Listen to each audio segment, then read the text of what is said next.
So it's home equity versus lack of cash flow.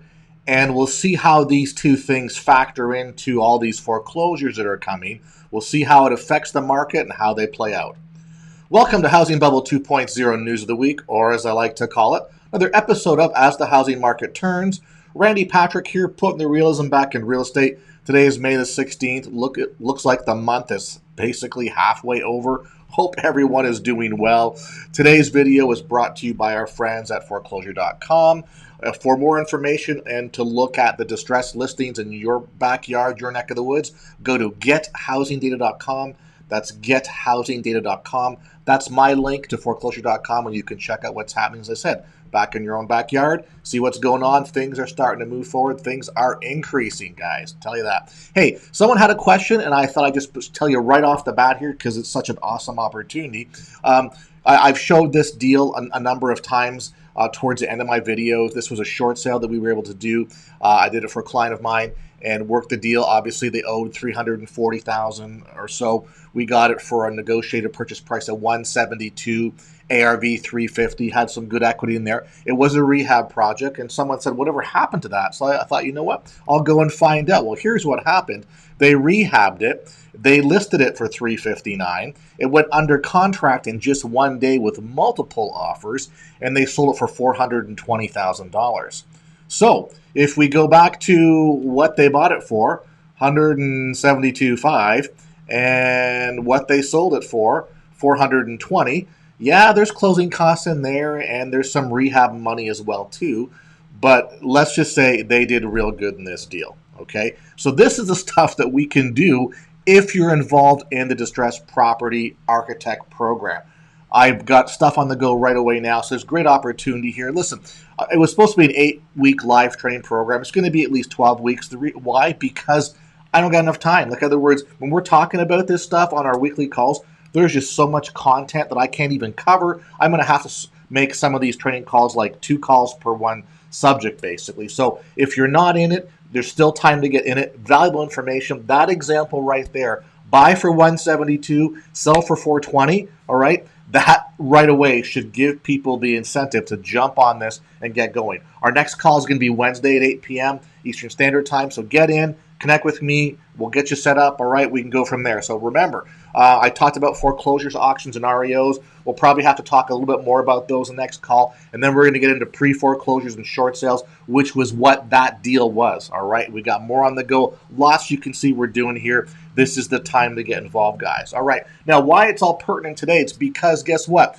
Adam Data Solutions releases some more information. Homeowner equity grows again across the U.S. in the first quarter. So, of course, when we have double-digit appreciation and things are out of control, we're going to have massive increases in home equity. So, basically, what shows that 44.9% of the mortgage properties across the U.S. were considered, we'll call equity rich. And equity rich means you have greater than 50% loan to value. So what that basically means is, you know, your LTV is greater than is actually less than 50%, which means you have a ton of equity, which is really kind of cool. So obviously, you know, the market's been good to people, and there's no doubt about that. But what I want to focus on is something that's very quiet. Don't forget that when they do this equity report, they talk about equity rich. They also talk about what?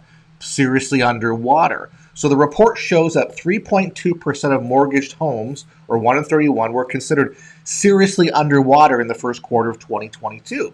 Okay, with a combined estimate loan balance of loans secured by the property of at least 25% or more than the property's estimated market value. Basically, same as the 3.1% in the prior quarter, down from 4.7% a year earlier. But my point here is that if we have all this equity, why do we still have these homes that are underwater? Well, there still are homes that actually have never recovered from the last housing crisis, believe it or not. And we're seeing some of those now manifest in more foreclosures. So it's actually kind of weird how that's popping up again. But my point, though, is that housing narrative says everybody will sell because you have all this equity. Well, there's a certain component of people that don't have equity, which means they can't sell. And what that means is that if they do sell, they have to bring money to the table to close and pay off the loan, or they have to do a short sale. Now, 3.2%, and one thing I want to point out too And I hate to say this, not really, but I kind of do maybe feel bad about it. But I don't want to get down this path. But my point though is that the way the media or these articles are handling the foreclosures and things like that, it's such a deliberate position or act to not focus on anything bad whatsoever. Like it's so beyond, it's ridiculously obvious. You know what I mean? So normally they would tell us how many are underwater. Now they don't. They're just going, oh, 3.2%. Okay, well, 3.2% of what? Well, there's roughly like, 58 million or something homes with a mortgage. So that's going to be about, probably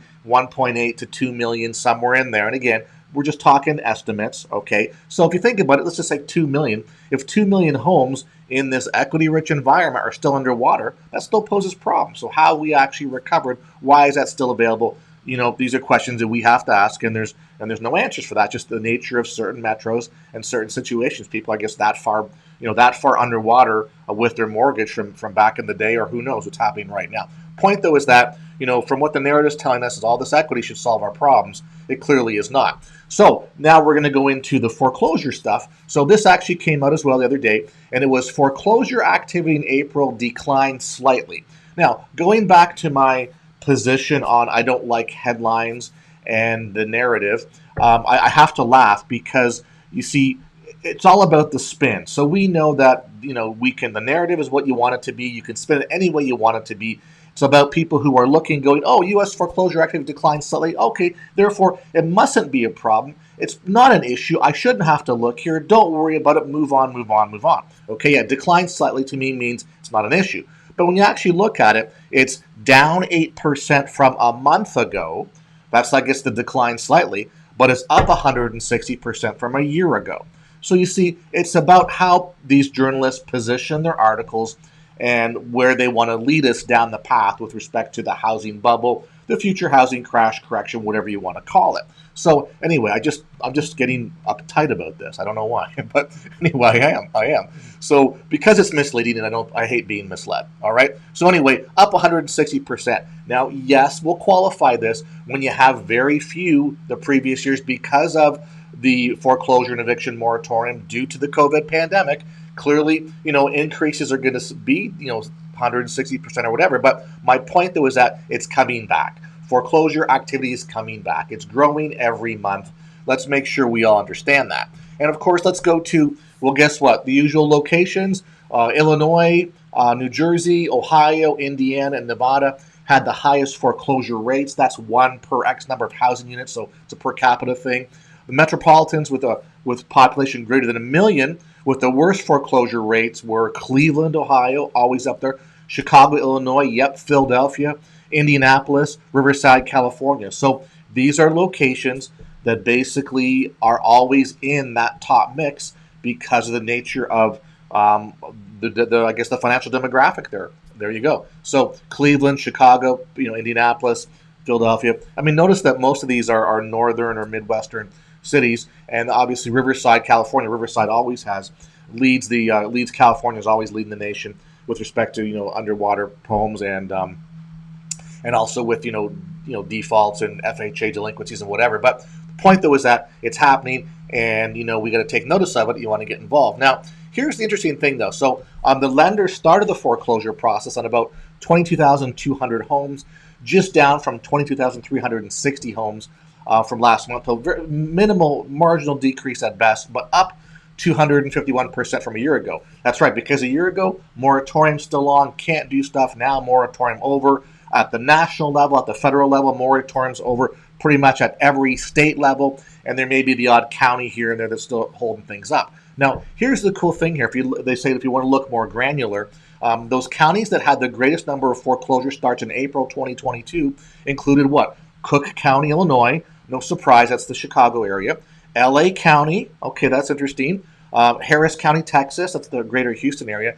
Maricopa County, Arizona, that's going to be greater Phoenix, and Philadelphia area as well, too. So right away, I'm kind of going LA, Harris County, and Maricopa County. Well, aren't those locations that have really good appreciation or ridiculous appreciation? Aren't those locations that homes are very expensive? So why aren't these people, why is this actually happening? So this is the dichotomy of our market. So we have high appreciation, high value locations that still will have big time foreclosures. And you can see that these things are starting up and they're gaining in steam right now. The numbers are getting bigger and bigger. So it kind of debunks a bit of that narrative saying, hey, things are going to be great, don't worry about it. Well, you know what? They're not going to be great, and things are just sort of playing out or starting to play out right now. So by the way, if you're not a subscriber to my channel and you appreciate my information, if you could do me a great favor and smash that subscribe button and help my channel grow, I'd really appreciate that. And also, if you're currently a subscriber, could you double check? Because you know my story, I've been plateauing for couple years now. The man's holding me down, all right? So if you could resubscribe or just check, I'd really appreciate that. Again, thank you very much. Appreciate all your patronage and your views and everything. All right, guys, so this is the point, though, is like home equity versus lack of cash flow, okay? Lack of cash flow. That's the whole thing here. So the thought, based on the housing narrative, is that we don't have any issues here. People who are delinquent, people who are facing foreclosure, people who are in forbearance are going to churn their way through and drop in and out of the foreclosure bucket, and who knows what they're going to do, loan mods or workout plans or whatever. All these people don't have to worry. Why? Because their home equity will take care of them, all right? Sell your property, cash out in your home equity, walk away with money in your pockets, and you're going to be just fine, all right? So this is not a problem. Don't look here. Don't worry about this. Not an issue. Hey, you just go and spend money on that double-digit appreciation home, and you just keep hanging yourself on that FHA mortgage. All right, that's what the mainstream media, housing narrative, lenders, Wall Street government wants us all to do. But in reality, you can see that. Listen, we can pull off some pretty good short sale negotiations and get some great discounts on these properties. And you know what? So, kind of number one, debunks the fact that people just sell and right away and just walk away with cash, because you can't. Simple as that. But I guess the questions we have to ask ourselves are why are foreclosures increasing? Well, they're increasing because we had a moratorium, right? We had a stranglehold, a chokehold on the distressed property coming through. And guess what? That stuff has started to release now. But you know what? We're not out of the woods. We still have people with personal economic problems. So as much as, the economy is great, apparently, it's not. Let's forget. We have inflation now, and cost of goods are up. And yeah, maybe there's all these jobs out there, but your job has gone away, or things aren't that great. So people are actually suffering now, okay? Why are these foreclosures increasing in high equity locations? Well, that's something I can't answer. But for a Phoenix and an LA County, you know what? Like the average home cost there is pretty high. The average equity, we know that Phoenix itself has led, the Case-Shiller for year-over-year home price appreciation. So the number one location for home price appreciation for like 35 or 36 months in a row. Something silly like that. I always get it wrong, but it's somewhere in that mid-30s now. All right, so why were 322 people going, I just got a foreclosure filing? Okay, why couldn't they sell? So you have to ask yourself these questions. Why aren't the homeowners selling? Well, they're not selling because they don't know what to do. They're not selling because even though they may have a lot of equity on paper and virtually, when we're talking about this in the media, etc., might be great to say, oh, look at all this trillions of equity that we have here. But guess what?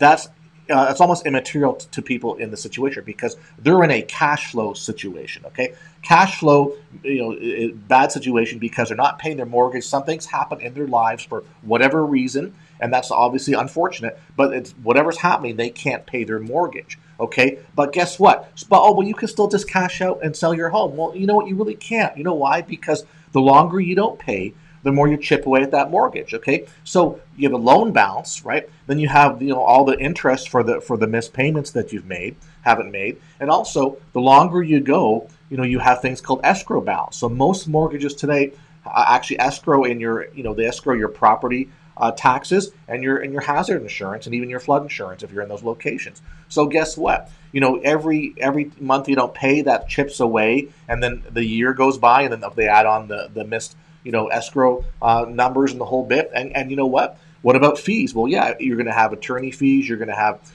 filing fees. You're going to have admin fees. You're going to have, securitization fees and value fees. Like it just, the number starts to grow. If you're not paying for 1, 2, 3 years, that number can actually chip pretty deep into your equity. All right. But again, let's go back to that narrative, right? Well, just sell your home and get out of this. Well, here's the problem, though, is the fact that, to sell your home and do what the narrative says we should be able to do, that means you got to sell your home for top dollar. So premium home on a market for top dollar. Well, how are you going to sell your home? You're going to go to a real estate agent. You're going to list your home. All right. So the minute you sell your home, you're going to pay commissions probably in that 5 to 6% range. You're going to have typical closing costs, maybe 2 to 3% tax proration, stuff like that. Then you're going to basically pay off your mortgage, the balance. Okay, so whether you're in forbearance and move that to the back, or whether you're not paying, it's chipping away at your equity. There's all sorts of things that are going on. So that number that's up here that people are talking about gets chipped away when the transaction closes. Now, here's the thing too. The assumption is always that you're just going to sell for the best price possible. You're going to have people competing for your homes, and they're going to overpay. Well, you know what? Here's kind of what I'm seeing out in the marketplace now. The fact that, if you're having a cash flow crisis, then guess what? You're not going to have the money to fix and do repairs, put a new roof on, do new kitchens, new bathrooms, remodeling, paint, the landscape, the whole bit. So all those things that deliver high dollar values, competitive pricing, bidding wars, the curb appeal, that bring in the top dollars. You actually, like, to bring in a top dollar home, you have to have a home that can do that. It's got to equal it out, right? No one's going to overpay in the market for a home that they have to put a new roof on, and you got 25-year-old kitchens and bathrooms, stuff like that. Like, they're just not going to do that. All right, that's not the way it works. So people that are getting these premiums, like the deal I showed you earlier, they remodeled the house. They put in today's colors, today's standards, and that's why they listed for $359.9 and they got $420. Okay, simple as that. And they were surprised at that. It was very interesting how that played out. But the point is that lack of cash flow equals no repairs,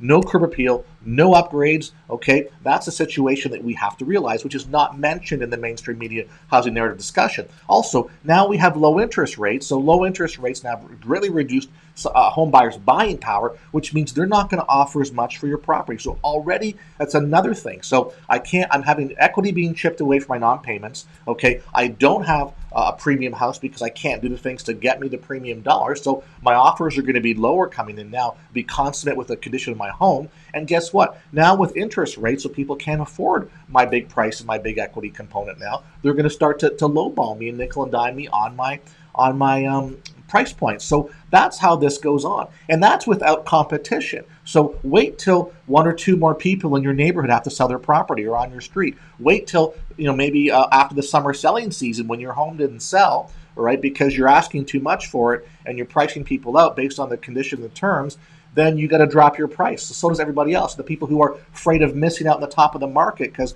I think the market's already peaked, all right, they're going to put their homes on the market. So now with competition, and I don't mean buyer competition, I mean seller competition, that changes the dynamic of the neighborhood, and now you're going to get less of that property. So you see, that's how these things kind of play out. That's the starting point of where things correct. All right. Now, correcting is not a crash. So we're going to have correction for a number of these reasons. And every month that goes on, our foreclosure activity ticks up, and it increases in pace and more volume, etc. So once we have our sort of mini correction here, and suddenly we'll have drop prices, and more of those foreclosures will be either available, they'll be coming on market, or they'll be playing more, they'll be impacting the market somehow, some way. We'll start to see some push down on that. So that's why home equity versus the lack of cash flow argument, really, how's it going to play out? Well, lack of home equity doesn't win in this case. Lack of cash flow wins because the homeowners are strapped and they're stuck. Now, here's also what happens. People are waiting longer and longer and staying in their home longer and longer in this situation of not paying the mortgage because of the lack of cash flow situation. All right, because the minute you do a transaction, guess what? Now you got to move. You got to get first and last month's rent someplace, actually even before you close, right? So typically you want to sell a home. You got to close it and clean it before closing day, which means you've got to somehow come up with the money to get a first and last month's rental someplace, plus moving expenses. And now we have an issue of what I call the double whammy. We've got high home price appreciation and housing prices out of control, housing bubbles on the purchase side. Now we have it on the rental side as well too. So you're going from, they call it from the frying pan into the fire. The rental appreciation is actually more exponential than the home price appreciation is. So it puts people in a really bad situation. They are stuck. Their hands are tied. They're handcuffed. All right, that's the situation. So thus people wait to the last minute, and sometimes they wait too long, and then the foreclosure stuff happens, they can't get out fast enough, etc. They lose their home to foreclosure, or they're taking massive discounts for someone to come in at the last minute as a cash buyer and kind of give them something for their equity and saving their home, if there is any equity. All right, so that's how this kind of plays out. It's not, the equity is not the savior of the housing market. It's I think what it is. It's the teaser, because people think, oh, I've got all this equity, but in their head they don't calculate where things are actually going, and they're going to be rudely awakened and shocked when they go, oh, wait a second, I thought I'd have $50,000 more, but I don't. Why? Because I waited too long, and the market's now changing the other way, which is compressing my potential windfall from my huge potential equity house that the housing narrative in mainstream media is telling me that I have. So that's the situation we're in. All right, I want to make sure that you guys understand that. That's kind of my point, is that, equity versus lack of cash flow. Equity never wins in this situation, wins very seldomly. Ask yourself these questions. Why does Maricopa County have 331 foreclosure filings in the month of April? Okay, now just FYI, that's 331 great opportunities for either home buyers or investors to go after, either to save those people, from going to foreclosure, or doing some sort of deal to get them some equity, etc. So all these things are just shifting of people, shifting of wealth, shifting of the market capacity. All right. So that's the scoop. So anyway, as I said, it's not as great as the housing narrative tells us that it is. They want us to believe it. And as I said earlier, I just look at things and I notice things, and for me, I notice a headline, or I notice the lack of information and kind of the sort of a broad-based statements. 3.2% of mortgages are underwater. Seriously, well, and by the way, seriously underwater, guys. So they're only talking about seriously underwater, which was at 25% more than your mortgage balance. That's seriously underwater. What about the 1 to 24% underwater, right? So we don't even calculate those. There are people from 1 to 24% underwater as well too. So there's more underwater people than meets the eye. Still add that to all these foreclosures coming up, all these forbearances that aren't really working, or people are falling out, all these delinquencies they're still out there, all these foreclosure filings that are going on, all these people who are in these loan mod programs or workout programs that aren't paying. They got to shift to the foreclosure side. So it's not as good as it's made out to be. All right, I don't want to be the bearer of bad news. I want to be the bearer of real news, okay? So just FYI, like that first deal, just got another short sale approval late last week, which is kind of cool. So we're working on getting this from the closing. This is a unique house. It's a little bit outside of the area where I live here. And yes, it's kind of like a log style type home on about 5 acres. Unique property, unique situation. But again, you know what? We're getting a good discount on this, and the buyer who's going to buy this is going to be able to fix it, do some nice things to it, and probably sell it for a lot of money. All right. So this is the stuff we can do. That's why if you're not thinking about the stuff I talked to you about, I don't know what else to say to you guys. I mean, really, the proof is in the pudding. I'm showing you guys that we can do these deals, that these deals are out there. I'm showing you where it's happening in the marketplace, and I'm showing you the proof positive that we're actually getting deals done. So, as I say, well, can it happen? It can happen. We're getting them done, and the people who are like I guess the clients I'm working with, they're getting their side done, and they're making some good money on this. All right. So again, next call May 18th, which is Wednesday, 8 o'clock. All right. I'll put the email out to people as well too. They're in the program. Obviously, we'll tie up with the foreclosure auction REOs, pre-foreclosure short sales, tax deeds, probate estate, taking the property subject to the mortgage, vacant land, build to rent, build to flip, Airbnb opportunity. These are all things that are completely pertinent and viable in today's market and the future market, where you can either acquire your property at a discount, or you're going to make money on the property however you decide to move it. So this is why connect with me and get on my program. All right, that's my email, randy@luxuryshortsales.com. Please send me your phone number, your cell number if you reach out to me. I know there are those I'm still trying to hook up with. It's just been very busy. All right, guys. So once again, thank you for the views, likes, comments. Please share the video with your family and friends. If you're not a subscriber, please subscribe. Look forward to speaking with you guys before the week's over. Take care.